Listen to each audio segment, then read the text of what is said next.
ইতালিতে বসবাসরত হিন্দু, বৌদ্ধ, খ্রিস্টান ধর্মাবলম্বী প্রবাসী বাংলাদেশিরা সরকারের জবাবদিহিতা, জনগণের বাকস্বাধীনতা, নারী ও সংখ্যালঘুদের নিরাপত্তা এবং দূতাবাসগুলোকে দুর্নীতিমুক্ত চেয়েছেন আসন্ন জাতীয় সংসদ নির্বাচনে নির্বাচিত সরকারের কাছে। লাবণ্য চৌধুরীর সপ্তম পর্বের প্রতিবেদনে থাকছে বিস্তারিত। জনগণের ভোটে নির্বাচিত সরকার কাজ করবে দেশের উন্নয়ন, সমৃদ্ধি এবং নাগরিকদের কল্যাণে।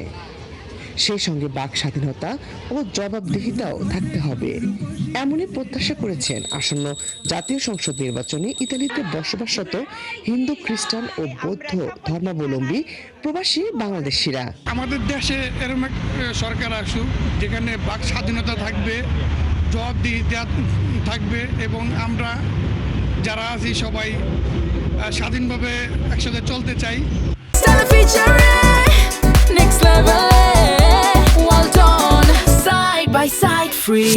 সরকারের কাছে আমাদের এটাই প্রত্যাশা যেন বাংলাদেশকে আমরা ঠিক একতাভাবে, সুন্দরভাবে নিরাপত্তা দিয়ে যেন আগামী পথ চলাটা আমাদের সুন্দর হয়।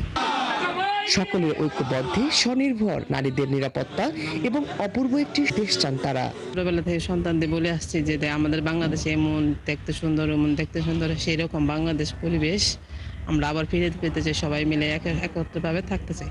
সন্ত্রাস মুক্ত এবং আমাদের মেয়েদের বিশেষ করে বিশেষ নিরাপত্তা প্রয়োজন এবং আমরা একটা শিক্ষিত জাতি হিসেবে আমাদেরকে সবাই যাতে আমাদের চিনে, সেই হিসাবে বাংলাদেশটা চাই এখন।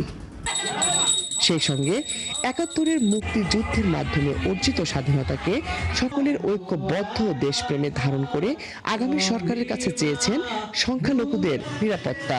সেই সঙ্গে দূতাবাসগুলোকে দুর্নীতি মুক্ত করার দাবি।